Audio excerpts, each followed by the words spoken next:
నమస్తే రమ్మగారు. నమస్తే జయ. రమ్మగారు, కాశీ మజిలీ కథలు. ఎక్కడ దాకా వచ్చాము? సాంబుడు రాయి అయిపోయాడు. రాయిపోయాడు. అతను ఏమయ్యాడు ఏంటి? అతను మళ్ళీ మనిషి అయ్యాడా లేదా? అదే చిలకగా మారిన దండు భార్యని నువ్వు మీ ఇంటికి వెళ్ళు, నేను మా ఫ్రెండ్స్ని చూసొస్తానని వెనక్కి వచ్చాడు. వెనక్కి వచ్చి చూసుకున్నాడు, మర్రి చెట్టు దగ్గరికి వచ్చేసాడు. వచ్చేసి వెతికాడు అటు ఇటు. వెతికేసరికల్లా ఈ మర్రిమాను మొదట్లో శిలగా మారిపోయి ఒక శిల, కొత్త శిల కనపడింది. వెళ్ళేటప్పుడు ఉన్నవి వేరు, ఇప్పుడు శిల ఉంది. తన గుర్రాలు గిర్రాలు అన్నీ ఉన్నాయి. సరే, సాంబుడు లేడు కాబట్టి నేను అక్కడ విద్యాధర లోకంలో విన్న కబురు నిజమే, మనవాడు ఇది అయిపోయాడు అని అనుకుని ఏం చేశాడు, కాస్త అటు ఇటు చూసి మెల్లిగా వాళ్ళు అమ్మాయి చెప్పింది, అక్కడ ఉన్న అమ్మాయి శిలగా వాడు మారితే ఇక్కడ ఉన్న పెద్ద ఆకుల చెట్టు తాలూకు రసాన్ని నీళ్ళలో కలిపి చల్లితే మనిషి అయిపోతాడు అని. వీడు ఏం చేశాడు, ఈ వీడు దండు తెలివైన వాడు, చాలా తెలివి కలిగిన వాడు. అక్కడి నుంచి తిరిగి వస్తూ కూడా ఏ పువ్వు వాసన చూస్తే చిలక అయిపోతారో ఆ పువ్వుల మొక్కలు, ఏది వాసన చూస్తే చిలక మనిషి అవుతుందో ఆ పువ్వుల మొక్కలు కూడా మోసుకొచ్చాడు వాడు, తెలివితేటలతో అనమాట. సరే, ఏం చేశాడు, ఆ చెట్టు ఆకులు దూసాడు. అక్కడున్న ఈ చెరువు దగ్గర ఈయన ఆకుల్ని బాగా నూరి నీళ్లలో కలుపుకుని తెచ్చి రాయి మీద పోసాడు. పోయంగానే ఠకీమని లేచి కూర్చున్నాడు ఆ సాంబుడు.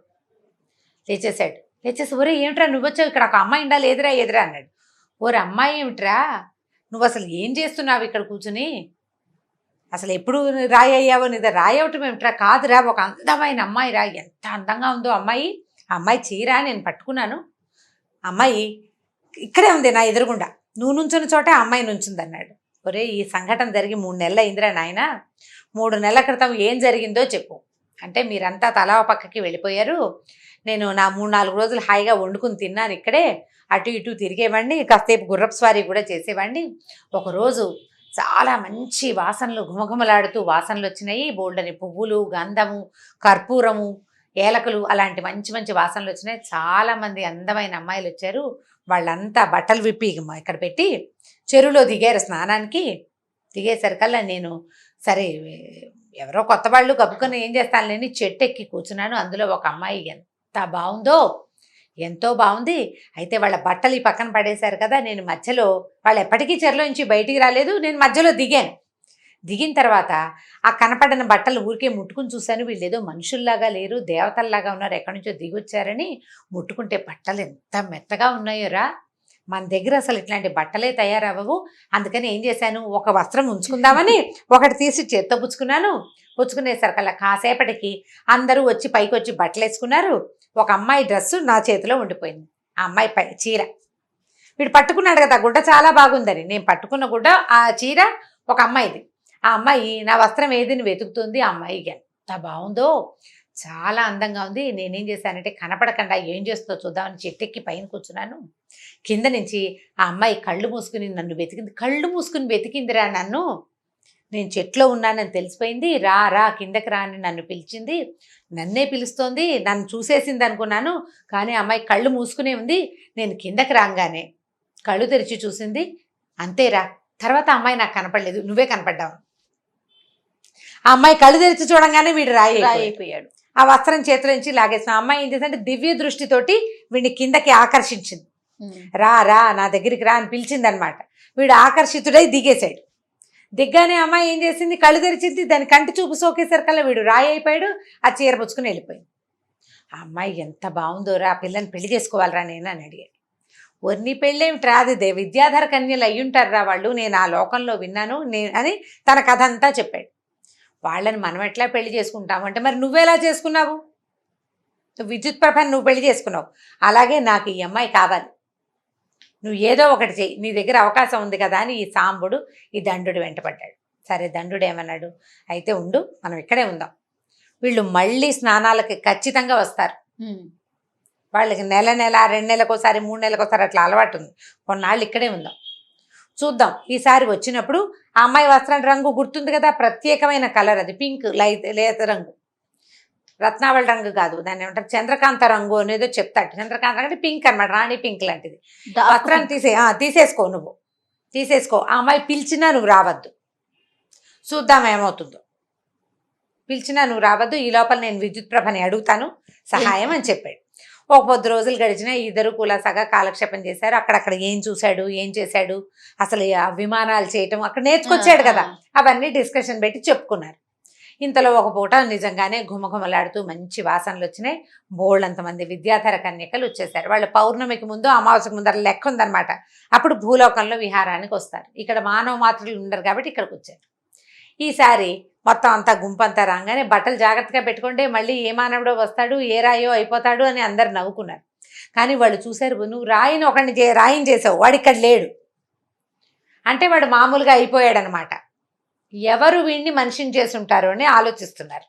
సరే స్నానాలకు దిగ్గానే వీడేం చేశాడు, గుర్తుగా ఆ అమ్మాయి వస్త్రాన్ని సంగ్రహించేసి పైన కూర్చున్నాడు. మళ్ళీ పైకి ఎక్కేశాడు. రెండో వాడు ఉన్నాడు ఇప్పుడు దండు, వీడు కొంచెం ఇంకా అవతల పక్కగా దాక్కున్నాడు. చూద్దాం ఏం జరుగుతుందో అని. సరే అందరూ ఆడపిల్లలు బయటకు పైకి వచ్చిన విద్యాధర కన్యకలు అందరూ బట్టలు వేసేసుకున్నారు. ఈ అమ్మాయి చీర కనపడదు. మళ్ళీ మానవుడు వచ్చాడు, దీని చీర పట్టుకుపోయాడని అందరూ ఎక్కిరిచ్చి నవ్వారు. ఈ అమ్మాయి ఎక్కడున్నాడో చూస్తే పైన ఉన్నాడు తెలిసిపోయింది. కళ్ళు మూసుకుని పిలిచింది ఆవాహన, రా రా అని. ఎంత పిలిచినా సరే నేను రానంట మొదలుపెట్టాడు. నువ్వు పిలిచినా సరే నేను రాను, కిందటిసారి వస్తే నువ్వు నన్ను రాయం చేసి పారిపోయావు, నేను రానన్నాడు. అనేసరికల్లా నువ్వు రాకపోతే వస్త్రం లేకుండా నేను పైకి వెళ్ళకూడదు, మా లోకానికి రానివ్వరు, ఇచ్చేవా ప్లీజ్, నా వస్త్రం ఇచ్చేయమని బతిమలాడడం మొదలుపెట్టింది. ఇంతలో ఈ దండుడి దగ్గరకు వచ్చాడు. అది చూసరికి కంగారు పడింది అమ్మాయి. పైన ఒకడున్నాడు, కింద ఇంకోటి కనిపిస్తున్నాడు. కంగారు పడేసరికల్లా ఆ అమ్మాయిని అడిగాడు, నీ పేరేమిటి, నువ్వెవరు అంటే, నా పేరు రాగమంజరి, నేను విద్యాధర కన్యకని, మేము ప్రతి నెల ఇక్కడ స్నానానికి వస్తాం, ఈ మానవుడు నా వస్త్రం తీసుకున్నాడు, పైన ఉన్నాడు చూడండి అనేసరికల్లా, వాడు నా సోదరుడే, వాడు నిన్ను వలచాడు, వివాహం చేసుకో, నీ వస్త్రం నీకు ఇచ్చేస్తాడు, పెళ్లి చేసుకోమన్నాడు. అనేసరికల్లా రాగమంజరి అంటుంది, పెళ్ళికిళ్ళి నేను చేసుకోకూడదు, అట్లా మా వాళ్ళు ఎవరు ఒప్పుకోరు, నేను మానవుల్ని వివాహం చేసుకోకూడదంటే, అయితే నీకు కనపడే మానవుని వివాహం చేసుకున్న విద్యాధర కన్యకని నీకు చూపించనా అని అడిగాడు. అని అడిగి విద్యుత్ ప్రభని పిలిచాడు. విద్యుత్ ప్రభ ఏంటి, ఎప్పుడు కావాలంటే అప్పుడు వచ్చేస్తుంది, అదే కదా, డింగ్ మన ప్రత్యక్షమైందనమాట. అప్పుడు ఈ రాగమంజరి చూస్తుంది, నువ్వు ఎందుకు ఇక్కడ ఉన్నావు ఏంటంటే, ఇదిగో ఈ వస్త్రం. అప్పుడు సరే మానవులతో విద్యాధరులకి వివాహ నిషేధం లేదు, చేసుకో, మన సమయం అయిపోయిన తర్వాత వాళ్ళ సమయం అయిపోయాక వాళ్ళు చచ్చిపోతారు, వీళ్ళు వెళ్ళిపోతారు అని చెప్పి సరే ఏం చేసింది, ఈ అమ్మాయిని ఒప్పించి ఆ సాంబుడికి ఇచ్చి పెళ్లి చేశారు. ఈ సాంబుడు రాగమంజరి హాయిగా వాళ్ళు కూడా కులాసాగా కొన్నాళ్ళు కలిసి ఉన్నారు. విద్యుత్ ప్రభ కూడా వాళ్ళతో ఇక్కడ ఉంది.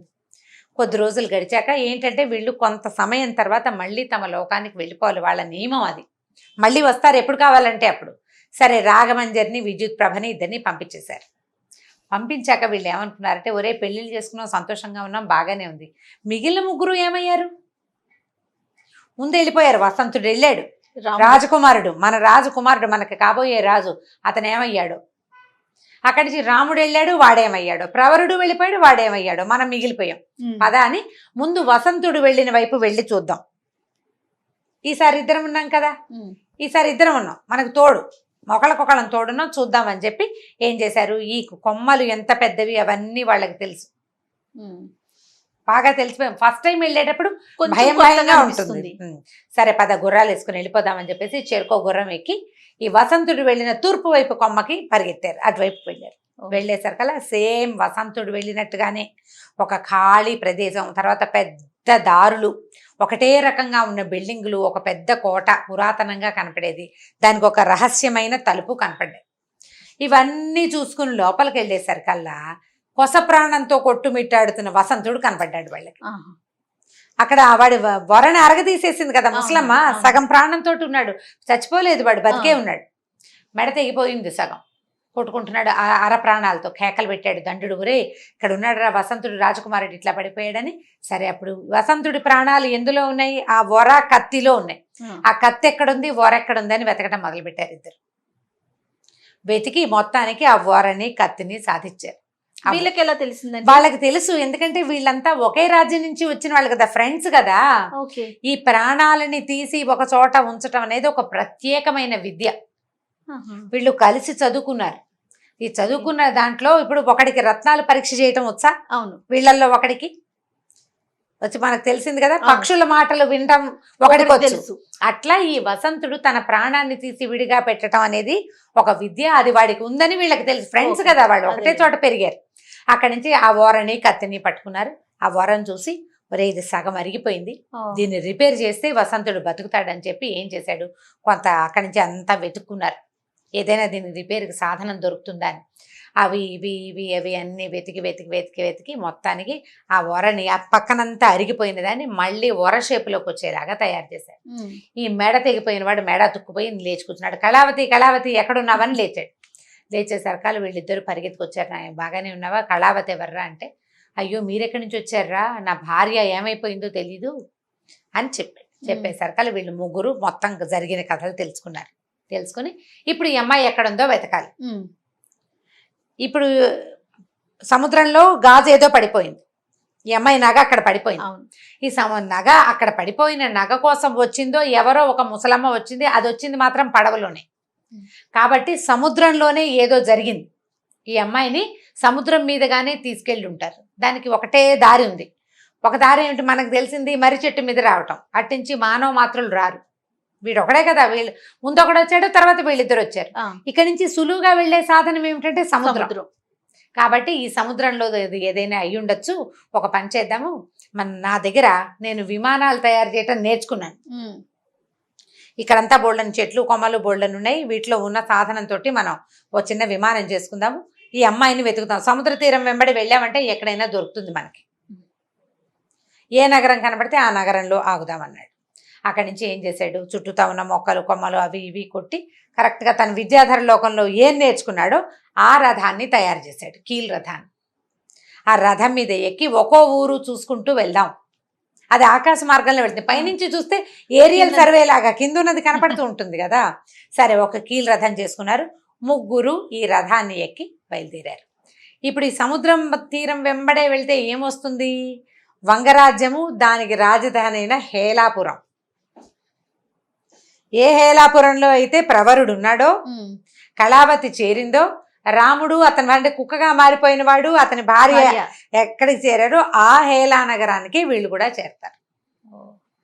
ఈ నగరం దీనికి బయలుదేరి ఏమనుకున్నారంటే, ఏదైనా ఊరు వచ్చినప్పుడు మనం వెళ్ళొద్దురా, ఊళ్ళో విషయాలు తెలుసుకోవడం కోసం ఈ కీల్ రథాన్ని ఒక చోట పెడదాం, అది డిస్మాంటిల్ చేసినా పర్వాలా, మళ్ళీ 4 చెక్కలు దొరికితే మనం రథం చేసేసుకోవచ్చు, ఆ రథం ఎక్కి వెళ్ళిపోదాము అని చెప్పి బయలుదేరారు. ఈ వెళ్లే దారిలో మొట్టమొదట వాళ్ళకి హేలా నగరమే దొరికింది.